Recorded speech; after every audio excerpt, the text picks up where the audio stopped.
et puis on commence.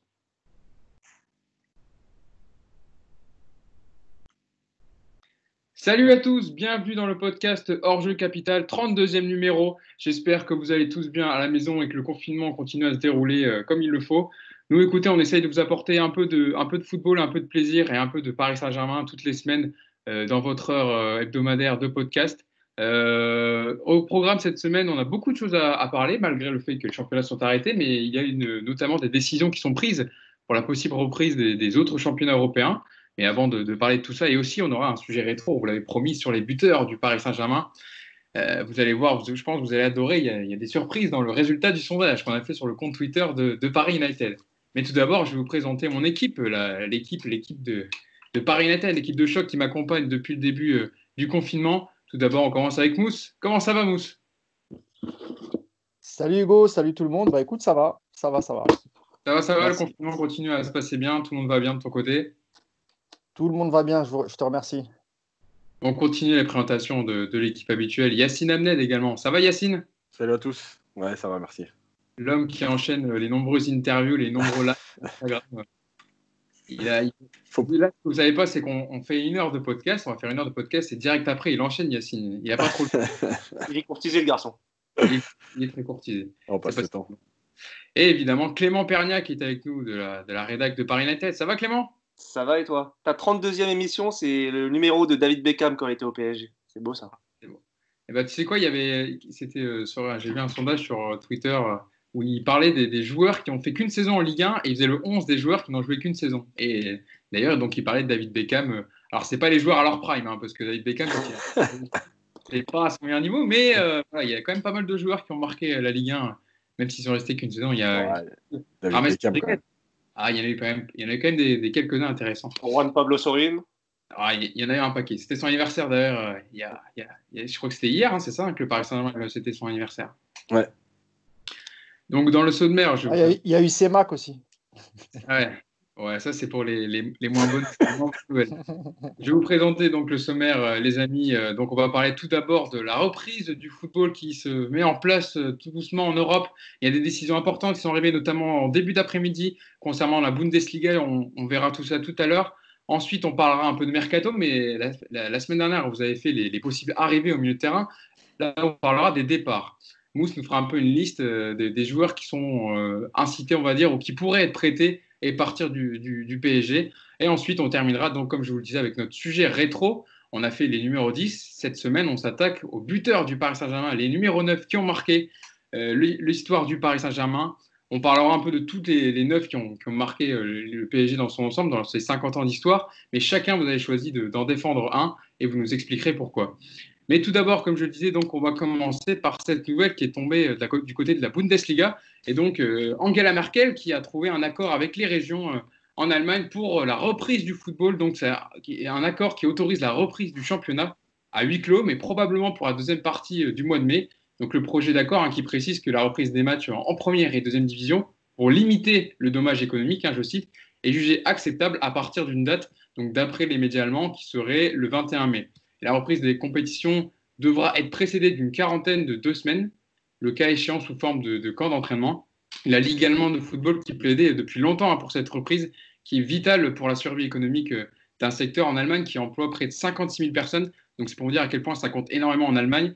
Déjà, petite réaction concernant cette reprise, parce que c'est quand même important, puisque c'est la première vraiment décision actée d'un championnat européen qui reprendrait. Un petit tour de table comme ça, un petit tour d'appel visio. On va commencer avec toi, Mousse. Qu'est-ce que tu penses de cette décision actée par le gouvernement allemand et la Ligue de football allemand? Concernant l'Allemagne, je pense que c'est une bonne décision. Encore une fois, l'Allemagne n'a pas été aussi durement touchée que par exemple la France, l'Espagne ou l'Italie. Donc, ils ont pris leur temps, ils ont pesé le pour et le contre. Je pense ils sont aussi renseignés auprès des autorités sanitaires de leur pays, avec sans doute des réunions avec des médecins, des chercheurs, etc. Donc voilà, non, c'est bien pour le foot. On va pouvoir regarder quelques matchs, c'est cool pour nous. On était vachement en manque. Maintenant, comparé à la France, encore une fois, c'est pas du tout les mêmes situations. Là, ce qu'on pourrait qu'on pourrait reprocher au gouvernement français, c'est peut-être de s'être hâté un peu trop vite pour prendre ce genre de décision. On aurait peut-être dû attendre de voir ce que font nos voisins. Bon, maintenant, nous, il n'y a plus de marche arrière possible, hein. Là où on va avoir quelques regrets, c'est si effectivement la Ligue des Champions se poursuit, eh ben, les équipes qui vont reprendre le championnat, ils seront prêts au mois d'août. Très prêts, plus que prêts même. Donc, tant pis pour nous, j'ai envie de te dire. Le projet d'apport, Clément, qui explique en gros, eux, comment ils vont s'organiser en Allemagne, donc, dans cette reprise. Donc, elle a présenté, la Ligue allemande, au pouvoir public, un protocole sanitaire assez draconien, donc, qui est fondé sur la multiplication des tests. On le sait, en Allemagne, ils sont assez en avance là-dessus. Ils avaient prévu le coup sur les tests. Donc, la multiplication des tests de détection du coronavirus, qui permettrait donc de relancer la compétition à moindre risque. Le ministre de la Santé allemande qui a d'ailleurs estimé que le protocole était cohérent et qu'il pourrait même servir de modèle pour d'autres sports. Il y a quand même 300 millions de droits TV qui sont possiblement récupérés donc avec la possible reprise du championnat. Donc c'est à la fois vital pour les clubs allemands de reprendre, mais aussi dans un protocole sanitaire cohérent. Tu as raison de parler des tests parce que c'est important malgré tout. Et c'est vrai que l'Allemagne est bien en avance par rapport à ça.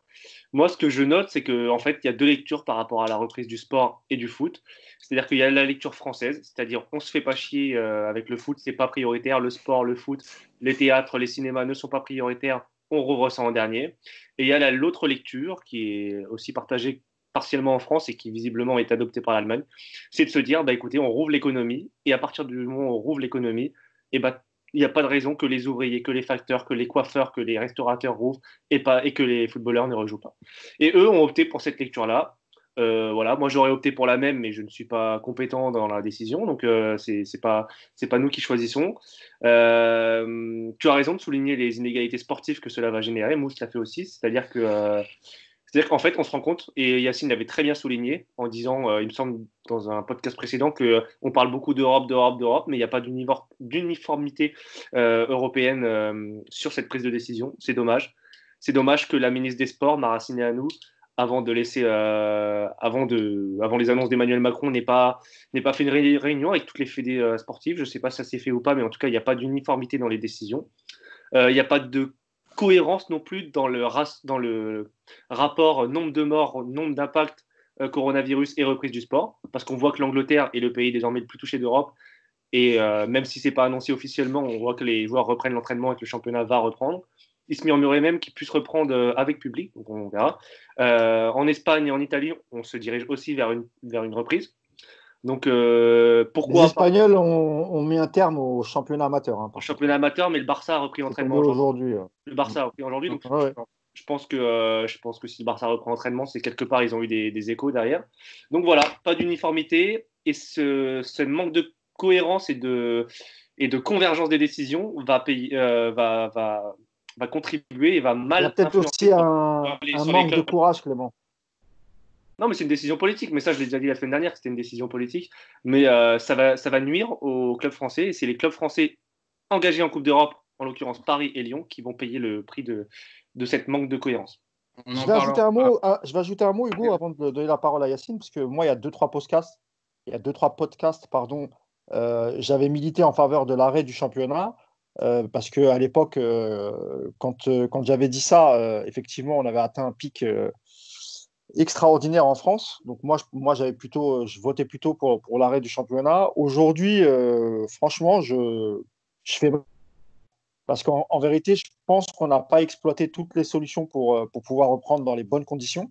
Et je pense que le gouvernement, comme sur plein d'autres sujets liés au Covid, ne veut prendre aucun risque et ne veut pas qu'on lui reproche en cas de contamination après la reprise de certains joueurs ou même du staff ou de toute personne ayant accès aux entraînements et aux matchs.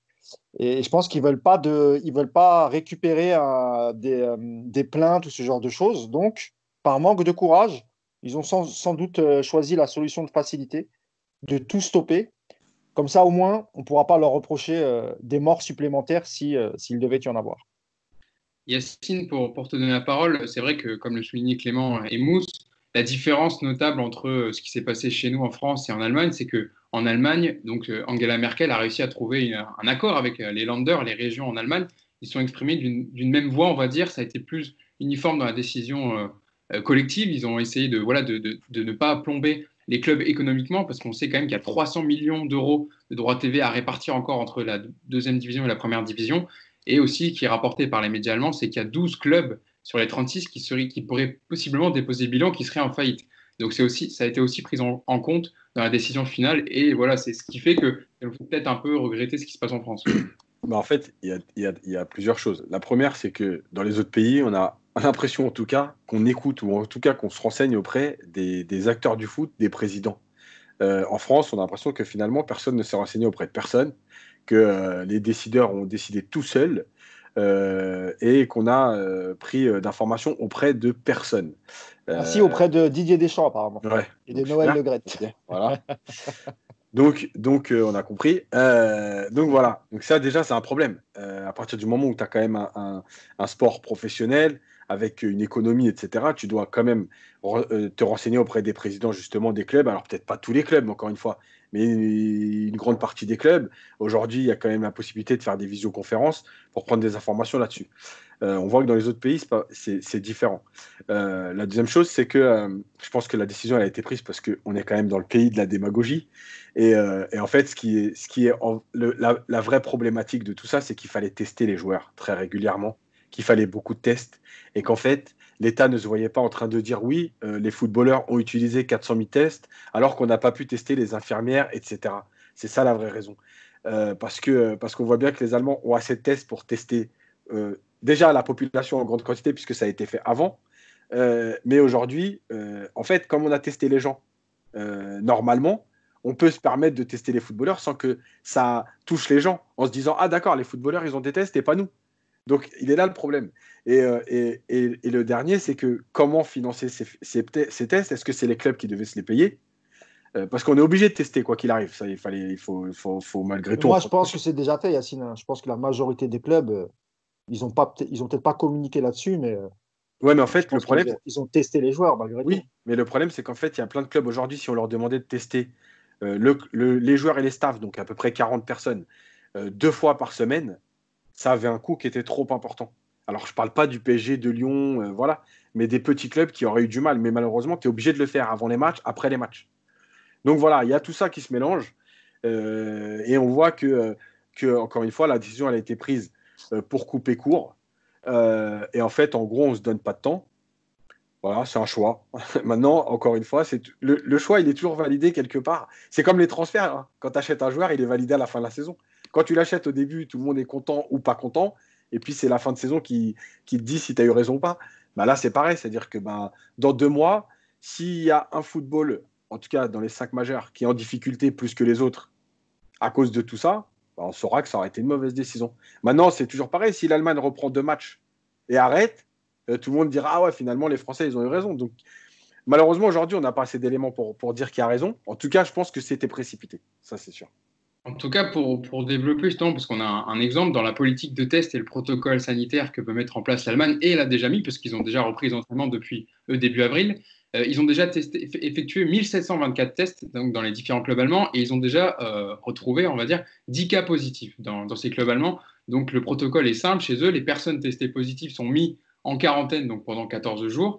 Et alors le gouvernement, pour l'instant, je crois qu'ils ne sont pas d'accord là-dessus. Le gouvernement prévoit de mettre en isolement également les personnes qui ont été en contact avec les sujets positifs. Mais le problème, c'est que ça ferait un peu désordre, on va dire, parce qu'imaginons qu'il y a un joueur qui ait côtoyé 5 joueurs déjà de son équipe, ça voudrait dire que les 5 autres joueurs doivent être mis en quarantaine aussi. Donc sur ça, je pense qu'il y a encore si ces 5 joueurs, ils ont côtoyé 5 joueurs, ça veut dire qu'il y a encore 5 joueurs. Donc en fait, tu mets l'équipe en quarantaine.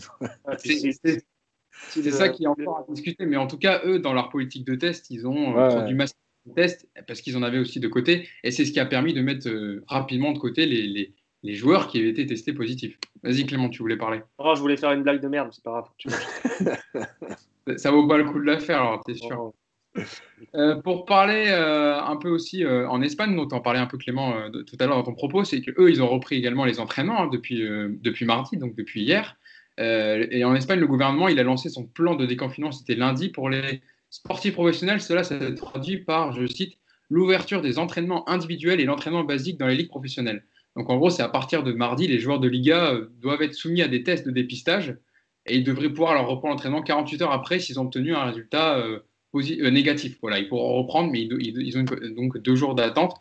Et les autorités sanitaires et sportives du pays en Espagne ont donné en tout cas leur feu vert pour la reprise des entraînements. Et ils ont élaboré, on va dire, avec des experts médicaux, un protocole de retour à l'entraînement, un peu comme en Allemagne. Alors, je vous cite, comme ça nous donnera un peu un exemple de ce qui pourrait arriver en France si jamais, voilà, enfin, quand on reprendra les choses.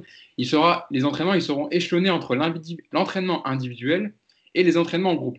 Donc cela durera approximativement un mois et comportera différentes phases qui resteront sujettes au plan de désescalade établi par le gouvernement. Donc, compte tenu du calendrier, donc, la Liga compte recommencer à jouer en juin et finir la saison 2019-2020 cet été, par la voix de son président Javier Tebas dans un communiqué. Donc, lui, évidemment, Javier Tebas, on l'entend depuis plusieurs semaines, Mousse a déclaré que si le protocole sanitaire, si les décisions sont prises pour que les joueurs soient en sécurité sur le plan de la santé, il n'y a pas de raison d'interdire le foot. C'est vrai que c'est pas du tout. Enfin, on a une politique vraiment différente en Espagne, en tout cas. En tout cas, de la part de Javier Tebas. Je ne dis pas que tout le monde pense pareil en Espagne, mais c'est la volonté du président de la Ligue espagnole.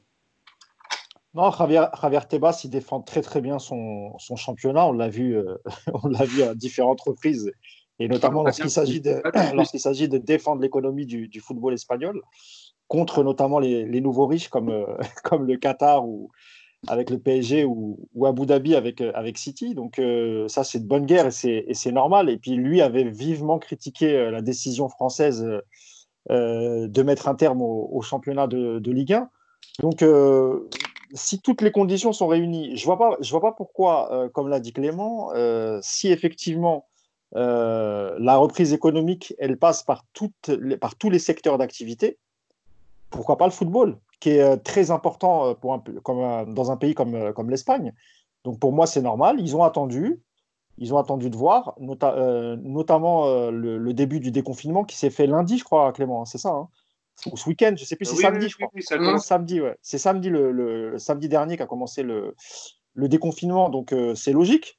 Pour moi, il n'y a pas de problème. Je pense qu'ils ont étudié tout ça. Comme l'Allemagne, pour les entraînements, les joueurs seront testés avant la reprise des entraînements. J'avais même vu dans un article, je ne sais plus si ça concernait l'Espagne ou l'Allemagne, il y aurait des prises de température pour chaque joueur en arrivant au centre d'entraînement. Donc voilà, ils ont creusé, ils ont cherché, ils ont semble-t-il trouvé. Donc c'est une bonne nouvelle.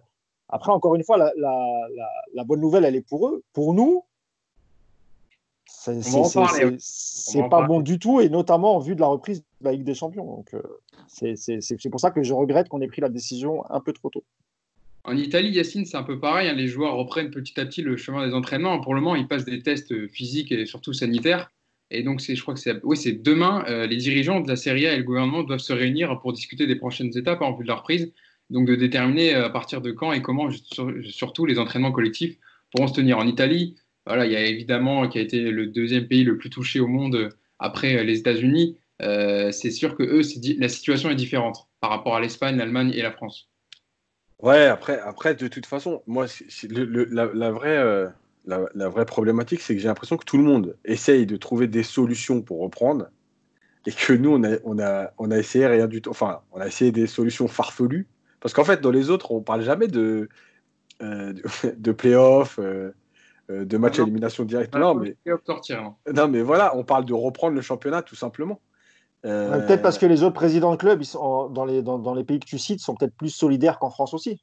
En France, on a observé une cacophonie au niveau des présidents de clubs qui était assez incroyable. C'est exactement ça. Et en fait, et je voulais revenir là-dessus parce que j'en ai parlé, je sais plus où, mais le truc, c'est qu'en fait, l'exemple, c'est la Première Ligue. La Première Ligue, en 92, en fait, on se rend compte que tous les présidents, ils sont en compétition finalement. Mais une fois que les matchs sont terminés, en fait, ils travaillent ensemble. Les droits télé explosent, les discussions, voilà, tout est fait dans le même sens. En France, on a eu plein de voix discordantes. Fallait des montées, pas de descente. L'autre qui voulait faire des playoffs, l'autre qui voulait qu'on fasse 3 matchs, l'autre qui voulait... Enfin bref. Et on se rend compte que finalement, dans le football français aujourd'hui, chacun, quoi qu'il arrive, prêche pour sa petite paroisse.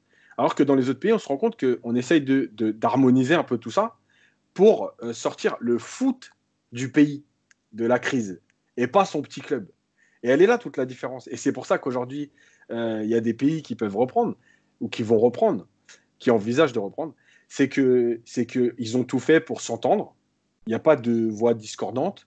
Et dans les protocoles, on a les moyens de mettre en place des protocoles sanitaires pour pouvoir aller jusqu'au bout. Voilà, la vraie différence, elle est là. Et je pense que le fait d'avoir trop de différences dans les voies en France, ça a aussi joué sur le fait qu'on a décidé à un moment donné de tout arrêter. Justement, je vais vous faire, quand tu parlais de club qui prêche pour sa paroisse, je vais vous lire la déclaration de Jean-Michel Aulas qu'il a tenue dans l'équipe, dans un entretien accordé à l'équipe lundi. Je vous fais un petit topo de ce qu'il a dit et ensuite je te fais réagir Clément dessus. Donc je cite Jean-Michel Aulas. J'ai beaucoup consulté ces 2 derniers jours des hommes politiques, des hommes du foot. Il y a d'abord eu une erreur politique. Pourquoi se précipiter pour dire qu'il est difficile de jouer avant août alors qu'on ne sait pas si les autres pays vont avoir le même jugement? Il fallait faire un tour politique des 4 autres grandes ligues. Il y a une erreur démocratique. Il aurait été utile de consulter tous les clubs par une assemblée générale. La Ligue a cru devoir arrêter le championnat alors qu'on pouvait attendre 15 jours, 3 semaines jusqu'à début juin pour savoir si les entraînements individuels et collectifs pouvaient reprendre. Clément, qu'est-ce que tu penses des déclarations? Est-ce que tu es d'accord avec Jean-Michel Aulas? Est-ce que tu penses qu'il aurait fallu attendre avec la possible reprise maintenant des autres championnats européens? Il est gentil, notre ami, mais c'est peut-être le premier responsable de la décision du gouvernement d'avoir annoncé la suspension des championnats. Peut-être que si les présidents de club avaient, et lui en grande partie, parce qu'il faut savoir que, parenthèse, mais tous les présidents de club le disent et le savent, que c'est Jean-Michel Aulas qui, en grande partie, et pas que dans la crise du coronavirus, dans les autres discussions, essaie toujours de tirer profit des réunions et de semer la zizanie en quelque sorte, de par son égoïsme. Et bien si Jean-Michel Aulas, là, dans les négociations in-Covid, pendant le Covid, avait fait preuve de plus d'unité avec les autres présidents de Ligue 1, et peut-être que Emmanuel Macron, au lieu d'appeler Deschamps et Le Gret, il aurait peut-être appelé Didier Quillot et j'en sais rien, et Nasser El-Khelaifi, et peut-être que la décision aurait été différente. Si Macron a appelé Le Gret et Deschamps, c'est peut-être parce qu'il a vu qu'à côté c'était le bordel, et qu'il s'est dit, oulala, ça je maîtrise pas, j'ai pas envie de me faire chier avec ça, ils sont à moitié cons là-dedans, et ils sont pas capables de prendre une décision. Moi, je vais m'en référer au président de la Fédé, et je vais prendre une décision drastique, parce que de toute façon, les clubs sont pas capables de s'entendre entre eux. Donc là, ce que Aulas nous fait, c'est de la démagogie, en fait. C'est de la démagogie. Il est une nouvelle fois déçu du résultat, parce que c'est Lyon qui est berné. Mais enfin, son attitude post-décision n'a pas été exemplaire et explique peut-être aussi cette décision. Donc non, je ne suis pas du tout d'accord. Je m'inscris en faux avec tout ce que dit Jean-Michel Aulas. Mousse, pour aller dans le prolongement de ce que Aulas disait dans l'équipe, je vous donne la suite de son propos qui concerne un peu l'aspect économique. J'ai eu des présidents de clubs étrangers, ils sont tous atterrés par les décisions prises par la LFP. On s'est assis très rapidement sur 250 millions d'euros, donc c'est ce qui correspond au droit TV, en faisant croire que le prêt PGE, donc le prêt garanti par l'État, le système mis en place par l'État pour venir aider les entreprises, que le prêt allait compenser justement ces pertes. Les 40 présidents de club vont prendre conscience du déficit économique incroyable qui s'annonce. On est en train de casser le mérite sportif énoncé par l'UEFA et casser la filière économique du foot pro. Pourquoi les autres clubs européens se battent pour terminer leur saison et en ont eu l'autorisation? On est en train de se pendre avec nos décisions. C'est quand même des mots assez forts de la part d'Aulas Mousse. Qu'est-ce que tu en penses, toi? Après, il n'a pas complètement tort sur les répercussions de l'arrêt du championnat. Là où je rejoins Clément, c'est qu'en effet, lui, sa première idée, c'était quand même de décréter une saison blanche en gardant le classement de la saison dernière. Et lorsqu'il a vu que de toute façon, ça serait impossible à mettre en place, eh ben, il a commencé à changer son fusil d'épaule en disant il faut reprendre avec, par exemple, le système. Pardon. T'étouffes pas, Si j'ai bien compris, lui, il voulait reprendre avec un système de play-off. Il n'a même pas parlé de reprendre le championnat normalement, en finissant les 10 matchs cet été. Lui, il a fait un rapport de 30 pages qu'il a envoyé à la Ligue en prêchant pour sa paroisse, parce qu'évidemment, le play-off, lui, c'est comme si tu faisais une mise à jour du championnat, et là, n'importe qui peut se maintenir, n'importe qui peut devenir champion.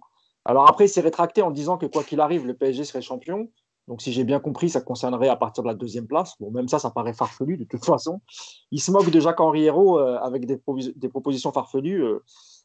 Jean-Michel Aulas, il est pas mal aussi à ce niveau-là. Donc, ouais, pour moi, c'est de la pure démagogie.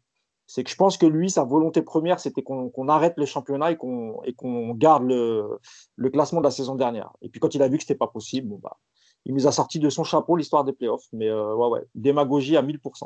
Yacine, pour que tu répondes, et je te pose une question pour qu'on passe au mercato, parce que le temps passe vite. en englobant les déclarations d'Olas, est-ce que la France peut revenir sur sa décision si les autres championnats reprennent? Alors, pour moi, non. À partir du moment où ça a été voté. Mais il y a surtout une erreur que fait Jean-Michel Aulas. C'est pas la Ligue qui a décidé Je d'arrêter crois le que ça n'a pas championnat. été voté, Yacine. C'est passé à l'Assemblée, mais je crois qu'ils n'ont pas encore. Ils Je sont ne en sais pas train si c'est de encore. mettre en place un texte juridique Non, pour. en fait, ça a été voté, mais en fait, il y a une question de texte, même avec le gouvernement, etc.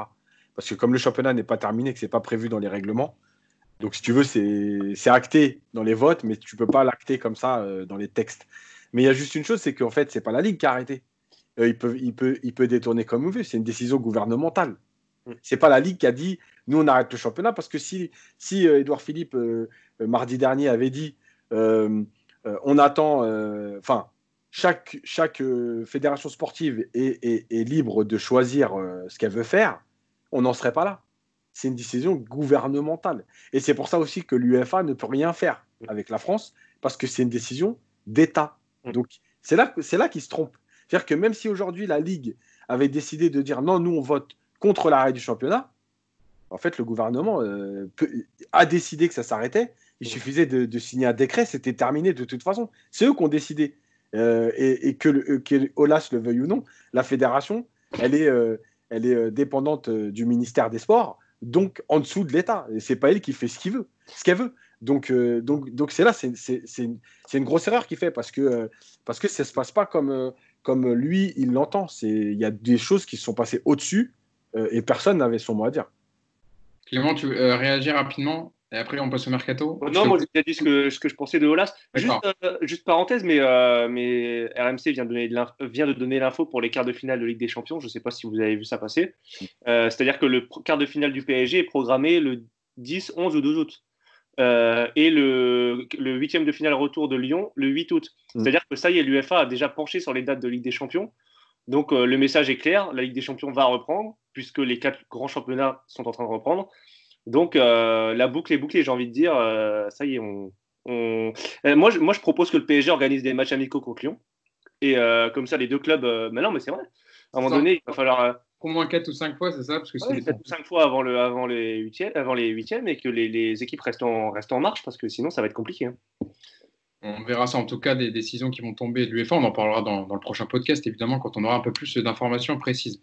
On passe au mercato parce qu'on on a fait notre petite demi-heure sur l'actu fraîche, on va dire, sur la possible reprise, donc la reprise programmée du championnat de la Bundesliga en Allemagne. On va passer au mercato et je vais me tourner vers Thomas puisque la semaine dernière, on a parlé des possibles arrivées. On a privilégié le poste de milieu de terrain avec l'article qu'avait sorti Yacine sur le site de Paris United. Là, cette semaine, on va parler des départs probables. Alors, tu vas nous faire une petite liste un peu des joueurs qui pourraient possiblement quitter la capitale, mais on parle de Ander Herrera, Julian Draxler, Colin Dagba. Enfin, c'est ce genre de joueurs-là qui serait propice au départ. Ouais, dans l'idée générale, dans l'esprit de Leonardo, avant la crise du Covid, dans sa tête, il y avait un certain nombre de joueurs dont il n'allait pas essayer de les retenir. Et notamment Julian Draxler, ça on sait que depuis quelques mois, lui il arrive en 2017 ou janvier, il arrive en 2017, pardon. Au début c'était plutôt pas mal Draxler, il avait mis un petit coup de fouet à Di Maria qui s'était un peu endormi vu le peu de concurrence qu'on lui offrait, et donc ça lui avait donné un sacré coup de fouet. Et du coup, mais Draxler, c'est devenu un touriste de luxe au PSG. Il y a longtemps qu'il est plus au PSG, lui. Ouais, voilà, tu vois. Donc, c'est logique qu'il lui reste un an de contrat.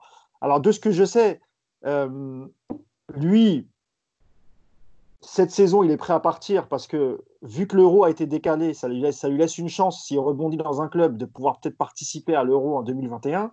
Parce que là, si l'Euro avait été maintenu, ça fait un bout de temps qu'il n'est plus appelé, Julian Draxler. Donc, et de ce que je sais, c'est que comme Leonardo veut pas mal de joueurs du Milan, il s'intéresse à pas mal de joueurs du Milan, il aimerait bien intégrer Draxler dans un échange de joueurs. Donc là, je te parle plutôt de Haït Benasser, le Milanais. Donc lui, ce qu'il aimerait, c'est proposer Draxler avec un petit peu d'argent, parce qu'il lui reste qu'un an de contrat, donc tu ne peux pas le vendre extrêmement cher. Et il y a peu de clubs qui s'intéressent à lui. Vu le salaire qu'il a, c'est compliqué de lui offrir la même chose. Donc, dans l'esprit de Leonardo, lui il serait prêt à donner Draxler au Milan AC avec un peu d'argent et récupérer soit Bennacer, parce qu'il y a 3 joueurs du Milan qui sont un peu pistés par Leonardo. Il y a toujours le gardien Donnarumma et il y a le petit Hernandez. Et l'arrière gauche. Ouais, c'est une possibilité, mais encore une fois, avec la crise du Covid, tu vois, c'est pas très lisible tout ça parce que on ne sait pas exactement ce qui va se passer. Tout ce qu'on sait, c'est que Milan a besoin d'argent. Donc, Milan, si l'offre elle est intéressante, pourquoi pas. Je sais que par exemple, Bennacer, ça peut coûter entre 30 et 40 millions d'euros. Aujourd'hui, avec la crise du Covid, c'est une grosse somme. Il ne faut pas se le cacher. Ça aurait été il y a quelques mois, on aurait dit, bon, bah, ça reste quand même une bonne affaire. Donc, ça, c'est pour le cas Draxler. Pour Dagba, malheureusement, Dagba, même s'il est en contrat jusqu'en 2024, dans l'esprit de Leonardo, c'est un peu trop léger, quoi, en fait. Tu vois. Là, par exemple, tu vois, Meunier s'est exprimé hier dans une émission sur France Télé en disant qu'aujourd'hui, il y a des discussions qui sont ouvertes pour finalement peut-être une prolongation, ce qui était encore hors de question avant la crise du Covid. Donc, tout ça peut être lié.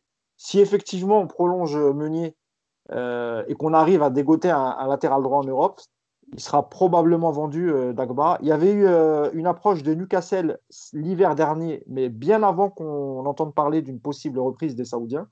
Donc je pense que si vraiment les Saoudiens reprennent le club de Newcastle, c'est pas vers Dagba On qu'ils a se pencheront. d'autres pistes. Ouais. Ouais. Sinon, il y a un club, je sais qu'il y a un club comme Lille qui surveille la situation. Lille qui est un peu adepte ces dernières années, on fait quelques deals avec le PSG, donc ça peut être une destination possible pour Dagba. Ander Herrera, alors lui, c'est encore un autre cas parce qu'il arrive gratuit, donc ça restait une bonne affaire. Par contre, il a un salaire qui est énorme. Et au vu de son rendement cette saison, Leonardo, voilà, s'il y a une offre concrète pour Ander Herrera, il ne le retiendra pas. Alors, l'année dernière, c'est 130 jours à l'infirmerie, hein, petite pression quand même cette ouais, saison. voilà. L'été dernier, avant de signer au PSG, il y avait un dernier intérêt de l'Atlético Madrid qui s'était renseigné quand même, mais le deal était ficelé avec le PSG, donc ça n'a pas pu se faire. Et je sais que par exemple, lui aimerait bien retourner dans son club où il a été formé. Alors que je ne dise pas de bêtises, non, c'est pas Bilbao. Non, non, non, non. Non, non, c'est pas Bilbao. Non, non, c'est. Oh, je me demande si c'est pas Santander ou un truc comme ça, mais je ne veux pas dire de bêtises. Mais l'Athletic Bilbao, parce que lui, attention, il est pas vraiment basque. C'est pas vraiment la région basque. Il est pas très loin. Parce que je dis ça, c'est là où il a explosé, quoi, Bilbao. Oui, c'est le club où il a joué. Mais c'est vrai que l'Athletic Bilbao pourrait. Real Saragosse. Voilà, c'est ça, Real Saragosse. Tu vois, j'ai dit Santander, j'ai dit une bêtise. Voilà, c'est le Real Saragosse. Et oui, l'Athletic Bilbao pourrait le récupérer. Ça coûterait pas très très cher. Et on se rappelle qu'ils avaient récupéré Yuri Berchiche en lui offrant un meilleur salaire qu'il avait au PSG. Donc, même si Berchiche n'avait pas le salaire d'Herrera aujourd'hui. Donc, voilà pour les possibles départs. Et ensuite, on a 2 cas. On a le jeune gardien Marcin Bulka qui pourrait être prêté, ainsi que le latéral gauche qui venait de l'Ajax, le jeune Baker. Il pourrait être prêté pour s'aguerrir ailleurs. Voilà, au niveau des départs, ce qui pourrait se passer au PSG. Et il y a un doute, il y a une info qui est sortie sur Choupo-Moting. Je ne sais pas, moi j'ai essayé de creuser, on ne m'a pas confirmé, comme quoi on lui aurait proposé de prolonger pendant une saison. Ouais, ça paraît curieux, mais encore une fois, avec la crise, tout est possible. Voilà. Il y avait même Loïc Mbesso qui pouvait être possiblement prêté aussi. Est-ce qu'on se dirige un peu, en fait, je peux m'adresser un peu plus largement Vendu plutôt. Ouais, s'il y a une offre, il serait vendu. Ouais. Est-ce qu'on se dirige un peu comme l'été dernier avec une exode des Titi qui n'ont pas réussi à confirmer cette saison? Je sais pas. C'est une colle, c'est un peu ce que tu me demandes, parce que on sait pas trop ce qui va se passer avec les fins de contrat, surtout. Ça va aussi beaucoup dépendre de la place qu'on leur fait. C'est-à-dire que s'il y a de la place pour eux avec les fins de contrat, peut-être qu'ils resteront. Si les fins de contrat sont automatiquement reconduits parce qu'on va avoir besoin d'eux, parce que la Ligue des Champions, etc. Je pense à Cavani, Thiago Silva, etc. Ça risque d'être un peu plus compliqué. Donc, pour ta question, j'en sais rien. Sur Choupo-Moting, ce qui est curieux d'ailleurs, c'est qu'il n'a pas été inscrit pour la deuxième partie de Ligue des Champions. Donc même s'il prolongeait, de toute façon, il ne pourrait pas jouer la seconde partie. Donc c'est bizarre. pour ce qui est de juste revenir un peu sur Draxler, c'est con parce que lui, il s'est saboté tout seul. C'est-à-dire qu'il est arrivé, il fait une bonne première saison. L'année dernière, avec Tourelle, suite à l'ambroglio Adrien Rabiot et le manque de milieu de terrain, il a longtemps été aligné en milieu avec, si je ne dis pas de bêtises, Verratti. Avec Verratti. C'est Emery, je crois, Clément, qui le met le premier milieu de terrain. Non, Emery le met attaquant gauche, le met ailier. Mais il avait déjà fait jouer au milieu de terrain, Emery aussi, vers la la deuxième saison. Ouais, mais Tourelle l'installe en double pivot avec Verratti dans son 3-5-2. Donc, quand il y avait des blessés, ça c'est. Ouais, mais en fait, quand il y avait des blessés, le problème c'est qu'il n'y avait pas, même sans blessés, on n'avait pas beaucoup de joueurs parce que Rabiot était écarté du groupe. Donc il restait plus grand monde et Paredes n'était pas utilisé à l'époque. Bon, pour ce qui est Herrera, moi j'aime beaucoup ce joueur, donc je suis plus nuancé, mais c'est vrai que les faits sont là, c'est-à-dire qu'il n'a pas joué, trop blessé. Après, c'est un peu un couteau suisse dans cette équipe, c'est-à-dire que s'il accepte de baisser son salaire et qu'il se retape bien pour la saison prochaine, pourquoi pas le garder. Voilà, c'est un joueur avec un bon état d'esprit et un mec qui peut jouer, qui peut dépanner un peu partout, donc c'est une bonne chose. Sur les salaires, Clément, il ne le baissera pas parce que ça, tu négocies en fin de contrat. Lui, il a encore 3 ou 4 ans de contrat, donc non, il n'y a pas de. À voir. Ouais. Par contre, si on lui dit qu'il n'a pas de temps de jeu, il partira. Je pense qu'Herrera, il a quand même envie de jouer quand il est en forme. Donc, Et juste un dernier mot sur le poste d'arrière droit. Je pense que tu as oublié de parler de Thilo Kehrer quand même. Qui est, à chaque fois, on oublie d'en parler de celui-là, mais moi j'aime beaucoup ce joueur et je pense que c'est une vraie option au poste de défenseur droit. Donc voilà. Je ne sais pas exactement ce qu'en pense Leonardo de Thilo Kehrer. C'est un joueur qui a été acheté assez cher et qui est polyvalent, qui peut jouer en défense centrale et arrière droit, voire même, on nous avait même dit qu'il pouvait même jouer au milieu de terrain. Donc à avoir, je n'ai pas de billes sur Kehrer, mais je ne sais pas. Yacine, je te laisse répondre un peu sur la question globale, mais il y a aussi également le cas de Tanguy Kouassi, qui pourrait rejoindre Leipzig l'année prochaine. C'est ce genre de joueur, de Titi qu'il faut arriver à conserver. Alors même si il a quand même des contacts très rapprochés avec le club allemand, mais voilà, la possibilité de jouer avec des champions l'année prochaine, ce mercato un peu chamboulé, ça peut changer la donne. Ouais, après on en avait parlé avec Mousse sur un live Instagram là, sur la formation PSG. Le problème du PSG, c'est que y a des bons jeunes. Est-ce qu'ils ont le niveau pour intégrer le groupe? On ne sait pas. Ils vont jouer un match. C'est souvent à qui tout double parce que la pression, l'environnement fait que tu rates ton match. Tu parlais d'Mbesso tout à l'heure. Voilà, Mbesso, il fait un match, il joue pas à son poste, il joue dans une équipe remaniée, il se rate. Ouais, c'est sabordé. Et il y a défaite au bout en plus. Donc, oui, voilà. C'était la 8e journée contre Reims, défaite 2-0. Ah ouais, c'était dramatique ça. Ouais, mais tout le monde avait. Mais ça, c'est Tourelle ne lui a pas fait un cadeau. C'est vrai que c'est un cadeau empoisonné au pauvre Mbesso parce que tu joues pas à ton poste. Voilà, mais on connaît les supporters. Enfin, on connaît l'ambiance autour du PSG. C'est lui qui a été montré du doigt un des premiers, etc. Donc, le problème de tout ça, c'est que c'est comme Choupo-Moting. Choupo-Moting, est-ce qu'il va être prolongé ou pas? Moi, si c'est moi, je préfère qu'on lance un jeune parce que malgré tout, Choupo-Moting, ok, il est gentil, c'est un bon soldat, il apporte de temps en temps, mais bon, faut pas aller plus loin, quoi. Et je veux dire qu'à un moment donné, est-ce que c'est pas mieux de donner la chance à un jeune? Sauf qu'au PSG, tu lances un jeune, s'il se rate, c'est foutu pour lui. T'as une chance, donc, quoi. Voilà. Et on le voit bien, par exemple, avec le choix de Kouassi. Kouassi, c'est vrai qu'il a joué beaucoup de matchs. Mais malgré tout, il sait que, janvier, février, il y a eu une période où il y avait tout le monde. C'est la seule période où il n'y a pas eu de blessés, pratiquement. Et où il est sorti du groupe 2 matchs. Donc, dans sa tête, il se dit quoi? À Leipzig, je vais jouer, puisque tous les jeunes Français qui sont là-bas jouent régulièrement. Là, j'ai joué parce qu'il y avait des blessés. Déjà, il faut bien savoir qu'il a été lancé, que c'était pas son poste à Montpellier quand il rentre au milieu. Il a été formé comme défenseur central. Bref. Et donc, est-ce que je vais à Leipzig pour avoir du temps de jeu ou est-ce que je reste dans mon club? Mais il y a toujours le risque d'avoir beaucoup moins de temps de jeu. Voilà. Et le problème du PSG, il est là. Et l'autre problème, c'est qu'il ne faut pas oublier que dans la liste de Ligue des Champions, il te faut toujours tes 8 joueurs formés en France, dont 4 formés au club sur les 25. D'ailleurs, tu parlais de jeunes pour remplacer Choupo-Moting. Tu te rappelles, on parlait de Kalimuendo par exemple. Déjà, ça serait une bonne idée de le faire monter avec les pros, lui donner un peu de temps de jeu et en même temps, si sur certains matchs il arrive à briller, tu valorises ton joueur. Donc, bien sûr. Et tu vois, vrai, parfois, je comprends pas aussi, en début de saison, souvent les jeunes, ils sont très bons. C'est-à-dire que c'est pas comme si on se disait vraiment, il y a un gouffre. bien encadré avec des joueurs de bon niveau, etc., quelques cadres, les jeunes, ils font souvent des très bonnes préparations. On l'avait vécu avec Nkunku, on l'avait vécu avec Diaby. Je veux dire, voilà. Et en fait, le problème, c'est qu'à un moment donné dans la saison, l'entraîneur du PSG, il est tellement pris dans cette truc de résultat qu'il n'y a plus le temps de donner du temps de jeu. Et c'est le problème pour les jeunes du PSG. Donc c'est vrai qu'il y a cette question à se poser. Après, sur les départs, voilà, moi, le seul regret, enfin, c'est Draxler, parce que entre ces 6 premiers mois, son talent, ce que je voyais en équipe d'Allemagne, pour moi, c'est un gâchis. Après, malheureusement, voilà, c'est comme ça. Il y a des clubs où on réussit, il y a des clubs où on s'installe et on s'endort, il y a des clubs où il y a l'environnement qui fait qu'on pense moins au foot. Il faut préciser que Wolfsburg est une ville industrielle où il y a très peu d'activités pour sortir. Voilà. Donc quand il Non, arrive à Paris, c'était open bar. non, Il mais est c'est clair. Mais, il y a la Tour Eiffel, c'est beau. non, non, mais bien sûr. Mais voilà, ça restera un gâchis. Après, Herrera, voilà, moi aussi, j'aime bien ce joueur, mais malheureusement, quand tu joues 3 matchs et demi dans l'année, En tout cas, il voilà. avait été intéressant quand il avait dépanné en latéral droit. Ouais, on Franchement, s'était je dit trouvais que c'était c'était pas mal. Hein. une option supplémentaire. Exactement.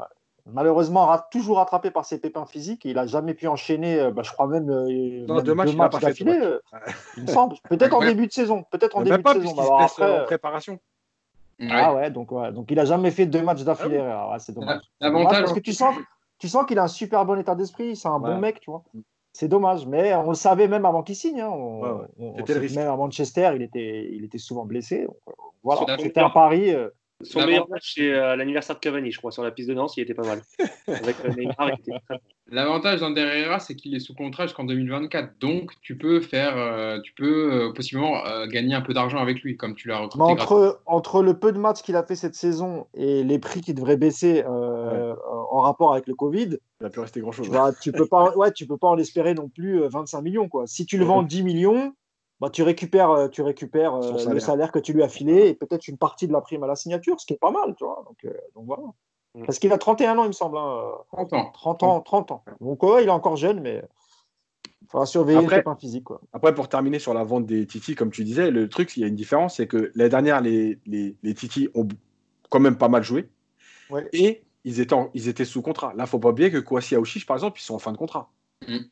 Donc, tu ne peux pas les vendre.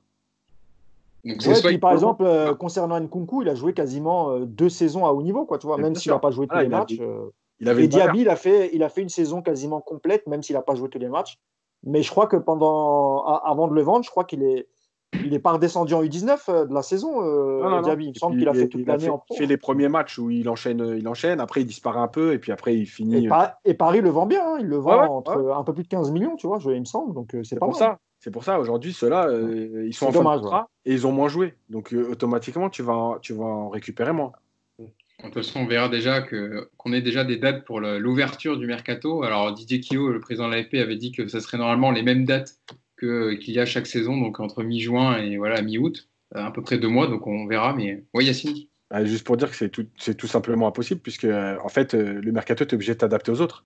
Parce que si toi, tu vends avant, enfin, tu es ouvert avant les autres et que les autres ouvrent après, tu vas acheter personne, tu vas Ouais. vendre personne, tu vas te retrouver Même tout en seul. plus, si tu finis la Ligue des Champions, Mais c'est pour les ça. joueurs que tu as inscrits, tu ne peux pas les vendre. Mais Tu es voilà. obligé d'aller jusqu'au bout. Ah, Donc ça, il peut-être faut que pas finalement, ça avec- sera en en septembre, fait. la période de Et bien mercato. Tu sûr, vois. il est obligé de s'adapter. Regarde, les Anglais, ils avaient fait le coup de dire on arrête après la première journée de championnat.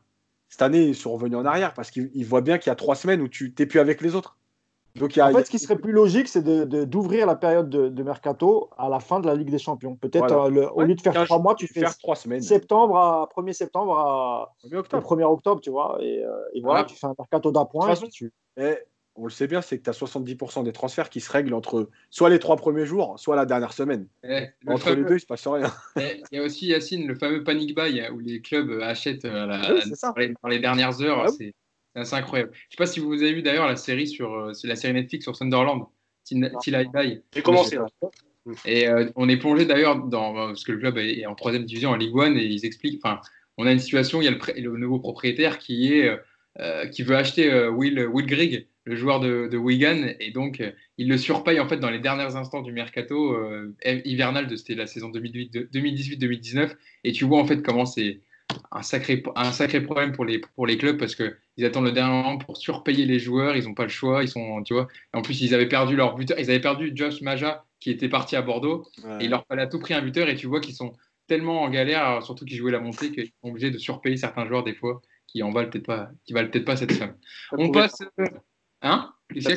T'as trouvé la transition pour les buteurs, je crois. Exactement. On va parler des numéros 9, voilà, qui étaient Josh Maja et Will Gregson des numéros 9. On va faire notre sujet rétro, voilà, pour terminer dans le débat et la bonne humeur.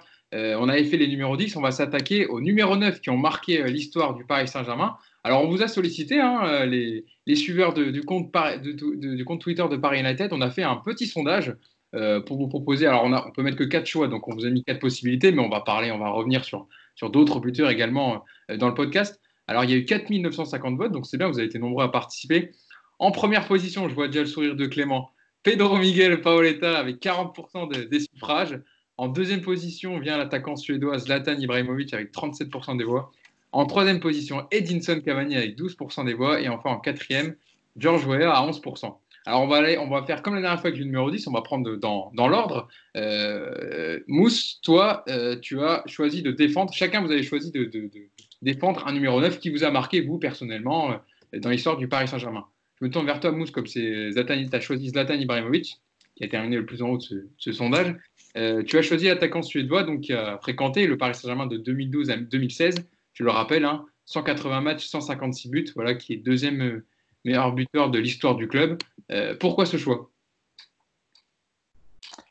En fait, ce choix, je l'avais expliqué lorsqu'on avait fait un débat sur les saisons et j'avais choisi la saison 2012-2013 pour l'arrivée d'Ibrahimovic parce que moi, c'est un joueur que j'ai suivi quand il a démarré à l'Ajax. Et en fait, après, j'ai suivi son parcours partout, que ce soit à l'Inter, à la Juve, au Milan AC, à Barcelone et jusqu'à son arrivée au Paris Saint-Germain. Parce que, en fait, on n'a jamais eu un joueur aussi atypique que Zlatan Ibrahimovic. Tout ce que dégageait ce joueur sur les pelouses de Ligue 1, moi, j'ai toujours adoré ce genre de joueur. Tu vois, les mecs caractériels, les mecs qui ne se font pas marcher sur les pieds, qui se font respecter sur un terrain, qui n'hésitent pas à s'embrouiller, qui n'hésitent pas à venir à défendre ses coéquipiers, etc.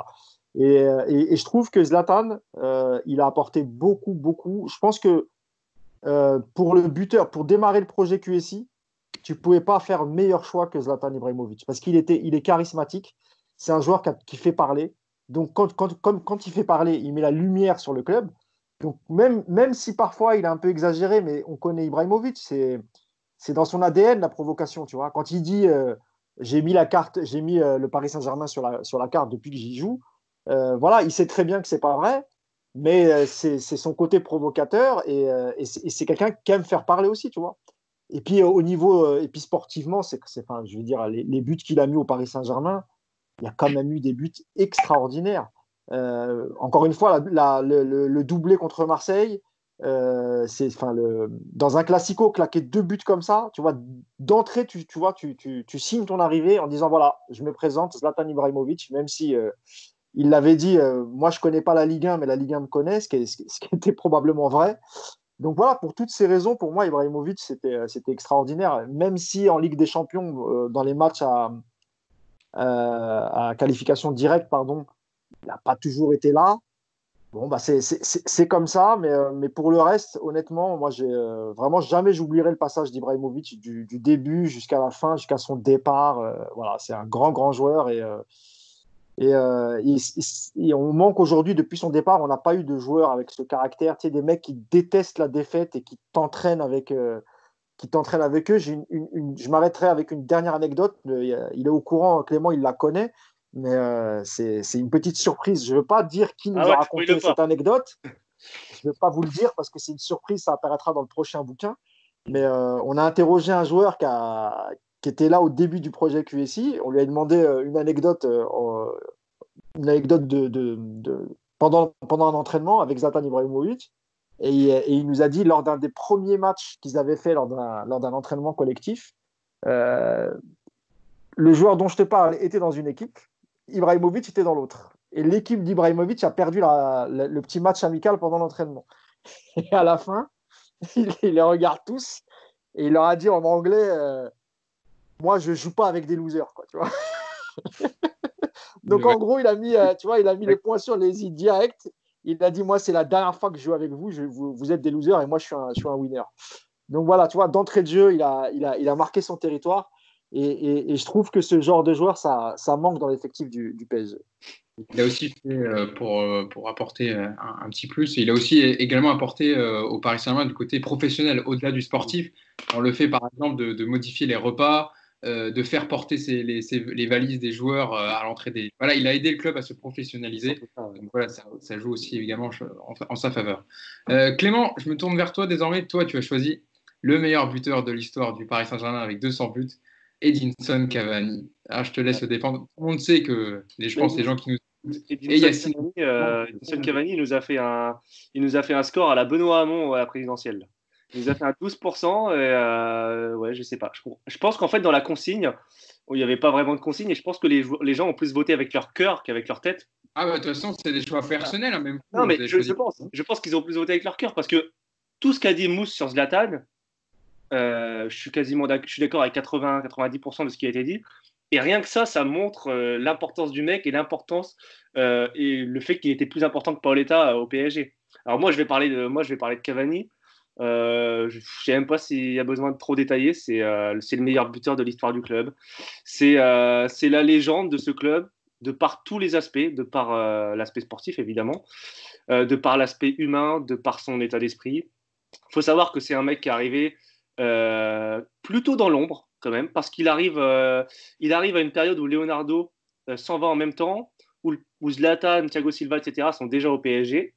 Je me rappelle qu'à l'époque, on se demande même, oh, Cavani, est-ce que c'est vraiment utile? Parce qu'on avait déjà Zlatan, on avait Lucas, Lavezzi, Pastore.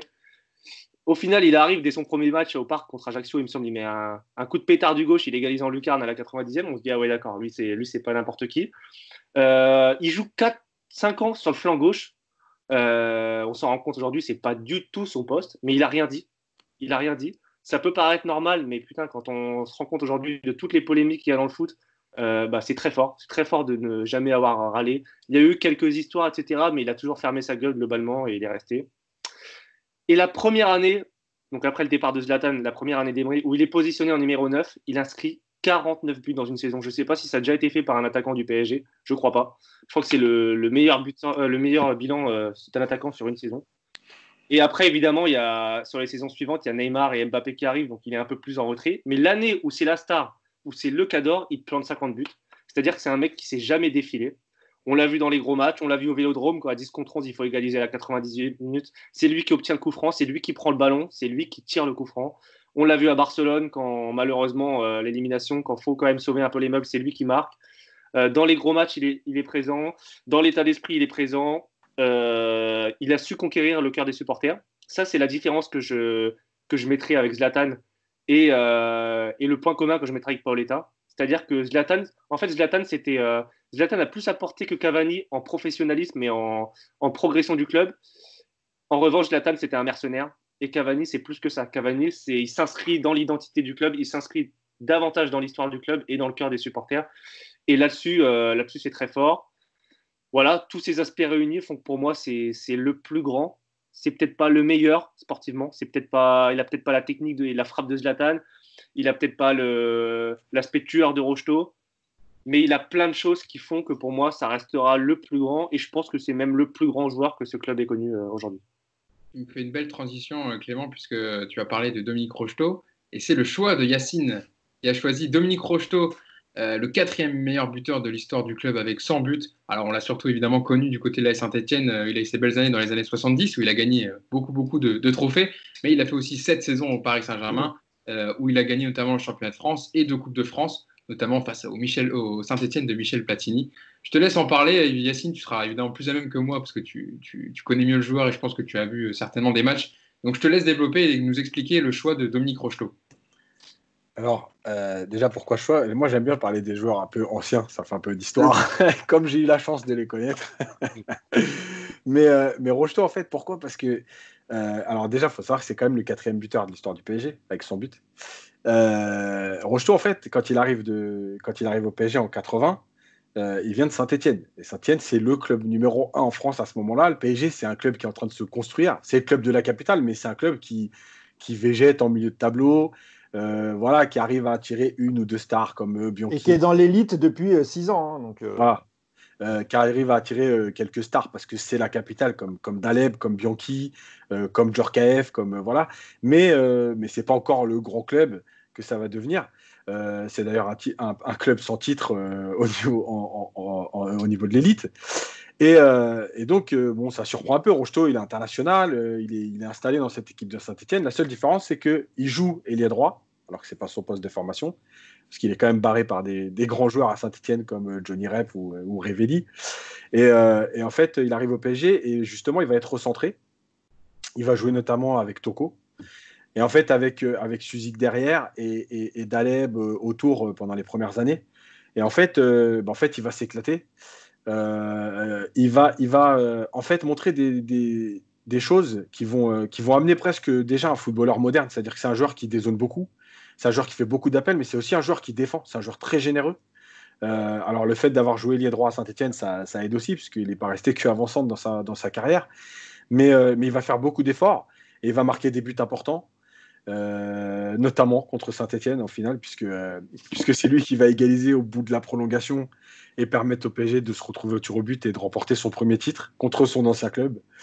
Il sera de l'équipe qui va gagner donc 82-83, les 2 finales de Coupe de France, mais surtout le premier titre de champion avec les 26 matchs d'affilée sans défaite. Voilà, c'est un joueur qui va marquer son époque parce que c'est aussi un international. Il n'y en avait pas non plus beaucoup au PSG à cette époque-là, qui va faire la Coupe du Monde, notamment en 86, il fait une très grande Coupe du Monde. Et en fait, c'est le premier grand avançant de buteur de l'histoire du club. Alors, il y aurait eu Bianchi, mais Bianchi, il ne s'est pas inscrit en fait dans l'histoire. Bianchi, c'est un court passage. Mais c'est le premier qui va marquer, parce que, encore une fois, Daleb a marqué 98, mais Daleb, c'était un ailier, un joueur côté gauche. Là, le premier vrai buteur numéro 9, c'est Rocheteau. Et puis, il y a Bianchi aussi, il met beaucoup de buts, hein, Yacine. il reste pas longtemps. 80 buts ouais, en bien sûr. saison, je crois. Mais il en met un paquet, hein, tu vois. Ouais. Mais il reste pas assez longtemps, en fait. Bianchi, c'est 71 buts en 80 matchs, en 2 saisons. Ouais, c'est un truc de ouf. Tu vois, au niveau stade, c'est quand même pas mal. Hein. Non, il serait resté le temps de Rocheteau. C'est clair qu'il serait largement devant. Mais quand je parle de marquer l'histoire, c'est que Bianchi, il a marqué l'histoire par ses chiffres, mais il est resté que 2 ans. Et en plus, dans une période où Paris gagnait rien, quoi. Donc voilà, Rocheteau, c'est l'histoire aussi, c'est mon enfance, quoi. C'est bien si tu peux faire découvrir et faire apprécier même aux plus jeunes supporters du PSG qui ont envie de se plonger dans l'histoire un peu du Paris Saint-Germain et de revoir un peu il n'existe pas que depuis Zlatan. C'est ça. Et que pour dire quoi, il y a des avant-centres avant. Je veux vous lancer sur, parce qu'on a quand même plus beaucoup de temps, il nous reste à peine 5-10 minutes. Je voulais quand même qu'on parle du choix numéro 1, des gens qui ont voté pour le sondage sur Twitter, de Pedro Miguel Paoletta, hein, le buteur, on va dire, des années 2000 du Paris Saint-Germain, qui arrivait en tête avec 40%. Comment tu l'expliques, toi, Mousse? Est-ce que c'est un choix affectif? Est-ce que c'est un choix d'une ancienne époque? Est-ce que c'est le choix du cœur? Voilà, mais évidemment, Paoletta a marqué l'histoire du Paris Saint-Germain, mais il était dans une équipe différente, évidemment, avec moins de moyens et moins d'ambition. C'est pour ça aussi qu'il a marqué autant les gens. En fait, je pense qu'il y a un peu des deux. C'est-à-dire qu'il y a des gens qui se refusent à, par exemple, de choisir un attaquant de l'RQSI pour faire, tu sais, genre le puriste. Tu vois, genre. Parce que Paoletta, je pense que tout le monde ici aime ou voire adore l'Aigle des Açores. Pas de problème pour Paoletta, on l'a tous kiffé. En plus, il a du mérite parce que lui, l'effectif qu'il avait autour de lui, c'est pas le même que Ibrahimovic ou Cavani. Donc, il a quand même il a mis un paquet de buts et il n'était pas forcément entouré des meilleurs joueurs. Et encore une fois, je pense qu'il y a beaucoup de gens qui ont voté pour ne pas paraître, entre guillemets, pour ne pas passer, entre guillemets, pour des footix en disant, voilà, je vais choisir un attaquant hors QSI pour faire un peu l'ancien, tu vois, le puriste. Et je pense qu'il a raison. Du PSG avec 109. Ouais, mais encore une fois, moi, je respecte le choix de ceux qui ont choisi Paoletta. Mais comme l'a dit Clément, si tu prends dans l'histoire et ce qu'a apporté Paoletta, alors il n'y a pas eu de titre de champion. Par contre, il y a eu pas mal de coupes, c'est vrai. Mais au niveau du classement du PSG, quand Paoletta y était, à part, je crois, peut-être sa première saison, il faudra vérifier. Mais en dehors de ça, l'équipe, elle n'a pas tourné de ouf, quoi, tu vois. Donc après, je comprends que les gens aient choisi Paoletta parce qu'il a mis énormément de buts. et dans une équipe où effectivement il n'y avait pas énormément de grands joueurs, donc ça se comprend. Mais je pense aussi qu'il y a des gens qui sont refusés de voter pour un joueur de l'RQSI. Et juste pour terminer, parce que je sais qu'on n'aura pas le temps, mais ça serait bien aussi qu'on évoque les autres buteurs, parce que là on a parlé de Paoletta, donc On en parle juste après. Je voilà, voulais juste vous faire aussi. plaisir sur Ouais. Paoletta. Vas-y, Clément et Yacine, un petit mot rapide sur Ouais. Paoletta quand même. Moi, ça va être rapide. Ça va être rapide. Pour moi, Paoletta, les gens ont voté pour Paoletta par nostalgie et par romantisme. C'est-à-dire que beaucoup aussi ont commencé à suivre le PSG avec Pedro en attaque. Voilà, c'est l'attaquant de leur jeunesse. C'est un mec qu'on adore, un peu à l'image de Cavani, encore une fois. C'est un mec gentil, généreux, sympa, qui se la raconte pas trop. Et par contre, je vais même aller plus loin que Mousse, il n'est même pas au niveau des trois autres cités, donc des quatre autres cités. Donc bon, j'adore Pedro, grand joueur, légende du PSG, mais pas au niveau de Zlatan, de Cavani, de Rocheteau de Rocheteau. Voilà. Yacine. Ouais, bon, je vais pas y être long parce que tout a été dit, mais je pense surtout moi que le vote il a été fait en se disant le mec il a marqué autant avec une équipe très moyenne. Voilà, mais en fait tu peux toujours dire l'inverse, ça veut dire que des fois c'est plus facile parce que finalement tout tourne autour de toi aussi. Donc tu peux toujours le foot en fait. voilà. L'argument. Voilà, donc voilà, après il y a rien à dire sur moi honnêtement ce que je retiens de Paoletta c'est que sans vitesse, sans technique, bah, le mec, il savait toujours être où il fallait, à la limite de hors-jeu, mais les appels qu'il fallait quand il fallait. Comme quoi, encore une fois, et ça prêche pour ma paroisse, quand on a un cerveau, c'est quand même plus facile de jouer au foot.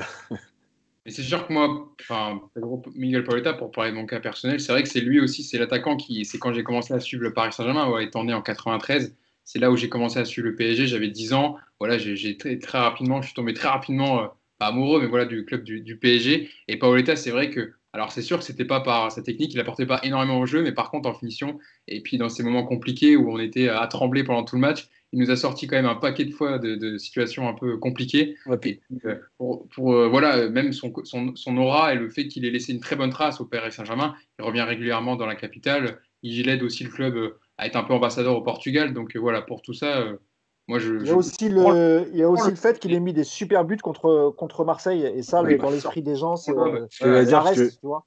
il y en a deux, il y a celui où il lobe, enfin, sur la ligne de sortie. Il y a l'enroulé pied droit côté voilà. gauche, Et il y en a un autre. et quand il s'excentre un peu, ouais, voilà. Voilà, l'autre qui est sans éliminer personne. Il écarte le ballon et il met une frappe enveloppée sur Barthez. Il est juste exceptionnel. Et c'est Frédéric Déhu, le défenseur, il me semble. Ouais. C'est bien, il rentre bien dans notre politique de traître. On avait parlé la dernière fois. Est-ce que Hugo, on peut chacun donner nos 3 autres coups de cœur en termes des buteurs en 1 minute, comme ça après on arrête. Exactement. Ouais. Alors moi, pour ma part, moi j'ai quelques coups de cœur encore sur les numéros 9. Dans l'ordre, bah, évidemment, Georges Weah, même si je regrette qu'il ait fait son jubilé à Marseille. Parce que la dernière fois, on a parlé un peu des gens qui sont partis, mais il ne faut pas oublier que c'est vraiment à la toute fin de sa carrière et il fait 6 mois, il me semble. Hein. Tu me diras si je me trompe. Trop et tout. Exactement. Donc voilà, c'est un peu dommage. En même temps, vu les conditions de son départ et ce qu'a fait la tribune Boulogne, vraiment, c'était immonde ce qu'ils lui ont fait, vraiment. Les cris de singe et tout, c'était incroyable. Enfin, moi, j'en avais les larmes aux yeux, quoi. J'ai tellement adoré Weah, même s'il n'est pas resté énormément de temps. Donc, premier coup de cœur déjà pour Georges Weah, pour ce qu'il a fait en Ligue des Champions et la classe de ce joueur, les magnifiques buts qu'il mettait. J'ai aussi un gros coup de cœur pour Anelka, même si au PSG, il n'a pas forcément brillé, mais j'ai toujours adoré ce joueur. Et 2 autres joueurs que j'ai bien aimés à ce poste-là. Marco Simone, il est resté 2 ans. Voilà, il venait du Milan AC, c'était une star, vraiment une grosse star à l'époque. Et mon dernier coup de cœur, c'est vraiment, parce que j'adore l'être humain, c'est Guillaume Moirot. Ouais. Parce que non seulement c'était un chic type, et en plus il nous a mis des super buts, pas évident avec sa grande taille, mais tu vois, que ce soit avec Jérôme Roten ou avec Néné, franchement, à chaque fois ça collait. Donc voilà, mes autres coups de cœur comme numéro 9. Moi, brièvement, je mets Rocheteau parce que faire ce qu'il a fait, quitter le grand Saint-Etienne pour venir dans un petit club à l'époque, le PSG, le respect qu'il a envers le PSG, le Parc des Princes et le nombre de saisons qu'il est resté au PSG, je trouve ça grandiose et remarquable. En 2, je mets Paoletta parce que Paoletta, il a aussi marqué ma jeunesse. C'est un amoureux du PSG, ses adieux, j'y étais et malgré tout, il était là quand c'était pas facile. Et en 3, pareil, je mets Waro parce que parce que super bonhomme, super mec, il a été bon sur le terrain. C'est la saison du renouveau après la lutte pour le maintien et c'est vraiment un super mec. Et ça va devenir un super chanteur. On l'a vu récemment avec son clip sur Paris. Vas-y, Yacine, je te laisse conclure. Donc, moi, Rocheteau, évidemment.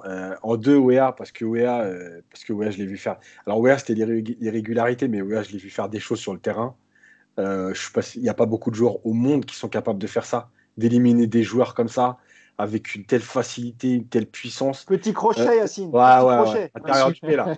J'ai un souvenir, Yacine, là, le Paris Saint-Germain a diffusé, a partagé la demi-finale contre Barcelone. Le match retour, évidemment, on gagne 2-1 avec la frappe de Guérin. Où Wea, sur une action où Ginola fait poteau, je crois, transversal, et juste une action où Wea, il dribble au moins 3-4 joueurs comme ça. Vas-y, je te laisse. Et ben, sur ce match-là, le Paris touche 5 ou 6 fois les montants. Mais Wea, mais même à l'aller, il est exceptionnel. Sur Koeman, il fait un dribble le long de la ligne de touche, c'est un truc de fou. Le but au Bayern. Voilà, Wea, c'était la Coupe d'Europe. Hein. La première année de Coupe d'Europe au PSG 92-93, il marque à tous les matchs, il marque à Naples, c'était de la folie.